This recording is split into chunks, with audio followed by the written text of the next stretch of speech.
बहुत साल पहले वाइब्रेनियम धातु का पिंड अफ्रीका महादेश से टकराया और यहाँ के एरिया में फैल गया और ये जगह कहलाई वकांडा। इस समय के लोग कबीलों में रहा करते थे। ये कबीले आपस में हमेशा लड़ा करते थे, मगर एक दिन एक योद्धा को देवी पस्त ने दर्शन दिए और एक जड़ी बूटी दी, जिसे खाकर योद्धा बहुत ही ज्यादा शक्तिशाली हो गया और इसका नाम पड़ा ब्लैक पैंथर। सभी कबीले के राजा इसके सामने घुटने टेक दिए और इसके संरक्षण में रहना स्वीकार किया, मगर जवारी कबीला इससे अलग हो गया और जाकर पहाड़ों में बस गया। बहुत साल बीत गए। वकांडा वाइब्रेनियम धातु की मदद से टेक्नोलॉजी में सभी देशों से आगे बढ़ गया, मगर वकांडा वासी ने शपथ ली कि वो सभी वाइब्रेनियम धातु की रक्षा करेंगे और इस धातु के बारे में दुनिया में किसी से भी नहीं कहेंगे। अब हमें फिल्म की सीन कैलिफोर्निया की दिखाई जाती है और साल होता है 1992 का, जहाँ दो लुटेरा एक बैंक को लूटने का प्लान बना रहा था और तभी इनका दरवाजा कोई नॉक करता है। दरवाजा खोलने पर इन्हें दो सैनिक मिलते हैं जिनके हाथों में भाला होता है। असल में ये लोग वकांडा के होते हैं और कुछ ही देर बाद ये सैनिक इनसे वकांडा के होने का सबूत मांगते हैं, जिस पर ये अपना होठ इन्हें दिखाता है, जिस पर एक कोड लिखा होता है जो वाइब्रेनियम धातु का बना होता है। इसके बाद यहाँ वकांडा का राजा टिचाका आता है और इसे गले से लगा लेता है। दरअसल ये आदमी वकांडा के राजा टिचाका का छोटा भाई अंजोबो होता है। राजा टिचाका इसे बताता है कि क्लॉक नाम का आदमी 250 किलो वाइब्रेनियम चुरा कर ले गया है और मुझे शक है कि उसे वाइब्रेनियम का पता तुमने बताया है। इस पर अंजोबो को गुस्सा आ जाता है,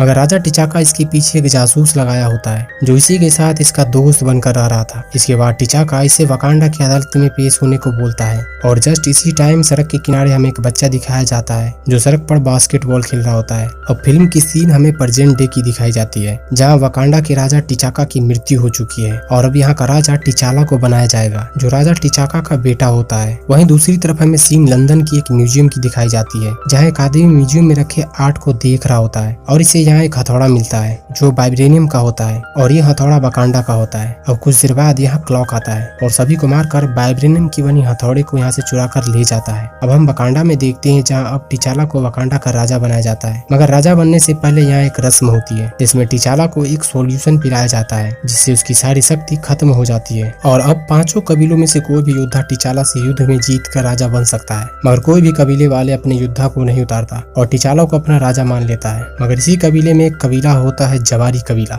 जो टिचाला को चैलेंज करता है और टिचाला से युद्ध करता है। जवारी कबीले के इस सरदार का नाम बाकू होता है जो टिचाला से लड़ता है, मगर कुछ ही देर में राजा टिचाला इसे हरा देता है और हार मानने पर मजबूर कर देता है और वकांडा का राजा टिचाला को बना दिया जाता है। उसके बाद फिर से एक रस्म होती है जिसमें राजा का सलाहकार ज्यूरी इसे खास जड़ी बूटी पीस कर पिलाता है, जिससे टिचाला में फिर से ब्लैक पैंथर की सारी शक्तियां वापस लौट आती है। जिसके बाद टिचाला बहुत शक्तिशाली हो जाता है। अब राजा बनने के बाद टिचाला अपनी गर्लफ्रेंड नाकिया के साथ वकांडा घूमने जाता है। नाकिया टिचाला से बोलती है हमें अपनी शक्ति पूरी दुनिया को दिखानी चाहिए ताकि हम भी दूसरे देशों की तरह अन्य देशों की मदद कर सके। दरअसल नाकिया वाइब्रेनियम की शक्ति पूरी दुनिया को दिखाना चाहती है और चाहती है कि वकांडा पूरे विश्व में सबसे शक्तिशाली देश से जानी जाए, मगर टिचाला ऐसा नहीं चाहता। वो नाकिया को बोलता है हमें ऐसा नहीं करना चाहिए वरना सारे देश हम पर आक्रमण करके हमारा वाइब्रेनियम चुरा लेंगे। हमें अपनी पहचान छुपाई रखनी चाहिए। अब कुछ देर बाद यहाँ की जनरल सभी को बताती है कि ब्रिटिश म्यूजियम से हमारा वाइब्रेनियम का बना हथौड़ा चोरी हो गया है और इसे चोरी करने वाला कोई और नहीं बल्कि क्लॉक है, जिसने राजा टिचाका के समय में भी 250 किलो वाइब्रेनियम चुराया था। ये जनरल ये भी बताती है कि क्लॉक इसे कोरिया में बेचने वाला है, जिसे सुनकर टिचाला इसे पकड़ने के लिए कोरिया निकल जाता है। अब ये आ जाते हैं क्लब में जहाँ वाइब्रेनियम की स्मगलिंग होने वाली है। यहाँ टिचाला को अमेरिकी एजेंट रॉस मिलता है। दरअसल रॉस वो व्यक्ति होता है जो वाइब्रेनियम का सौदा क्लॉक से करने वाला है। अब कुछ देर बाद यहाँ क्लॉक आता है जो अपने साथ वाइब्रेनियम का हथौड़ा लेकर आया होता है और रॉस से सौदा करने लगता है, मगर कुछ ही देर में यहाँ गोलीबारी शुरू हो जाती है। जिसके बाद क्लॉक यहाँ से भागने लगता है, मगर कुछ ही देर में सभी मिलकर इसे पकड़ लेते हैं और इसके बाद एजेंट रॉस इससे पूछताछ करने आता है। ये इससे पूछता है तुमने वाइब्रेनियम कहाँ से लाया है। इस पर क्लॉक रॉस को बताता है कि ये तो बस एक तिनका है,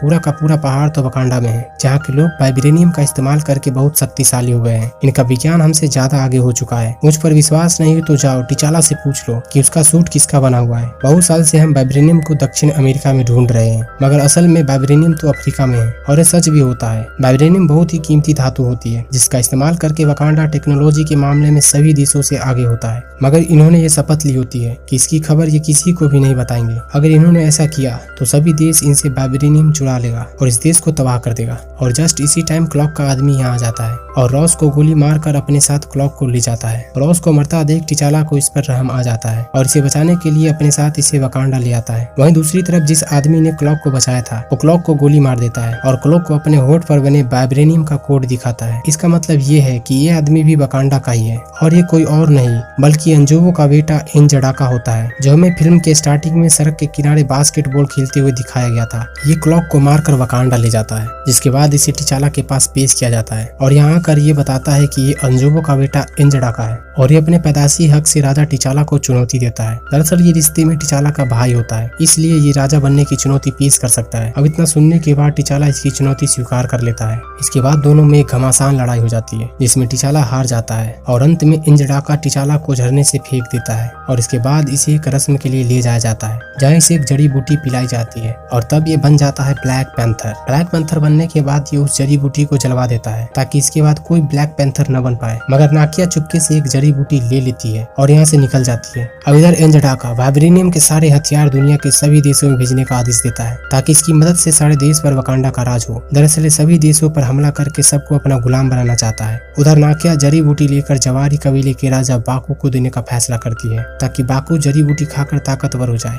और वकांडा को एंजडाका से बचाए, मगर बाकू जड़ी बूटी नहीं लेता बल्कि इन्हें एक जगह ले जाता है जहाँ राजा टिचाला बेहोशी की हालत में पड़ा होता है। टिचाला को देखकर सभी खुश हो जाते हैं। दरअसल जब टिचाला झरने से नीचे गिरा था तब बाकू के कुछ मछुआरे इसे देख लेते हैं और इसे लेकर यहाँ आ जाते हैं। टिचाला को जड़ी बूटी पीसकर पिला दिया जाता है जिससे इसे होश आ जाता है और उसके बाद टिचाला की बहन इसे एक ब्रेसलेट पहनाती है, जिसके बाद अब टिचाला ब्लैक पैंथर बन जाता है। अब टिचाला बाकू से मदद करने को बोलता है और बताता है कि आज वकांडा खतरे में है, इसलिए तुम मेरी मदद करो ताकि मैं उस घुसपैठियों को हरा सकूं। मगर बाकू इसे साफ मना कर देता है, जिसके बाद टिचाला खुद नाकिया और अपनी बहन के साथ एंजडाका का मुकाबला करने निकल जाता है। इधर एंजडाका सभी हथियार को यहाँ से भेजने का ऑर्डर देता है, मगर जस्ट यहाँ टिचाला आ जाता है जो इसकी एक प्लेन को क्रैश कर देता है। उसके बाद दोनों में लड़ाई शुरू हो जाती है। ये लड़ाई बहुत ही खतरनाक होती है। इधर नाकिया और टिचाला की बहन लेबोरेटरी में घुस जाते हैं और अपना आधुनिक हथियार लेकर एंजडाका से लड़ने आ जाते हैं। उधर एजेंट रॉस भी प्लेन में बैठकर दूसरे प्लेन को उड़ा रहा था जो वकांडा से हथियार दूसरी जगह ले जा रहा था। अब कुछ ही देर में जो टिचाला के साथ लड़ रहे थे वो दुश्मन से घिर जाते हैं, मगर जस्ट इसी टाइम जवारी कबीले का बाकू अपनी सेना के साथ यहाँ आ जाता है और सभी को मारना स्टार्ट कर देता है, जिसके बाद सभी दुश्मन इनके सामने घुटने टेक देता है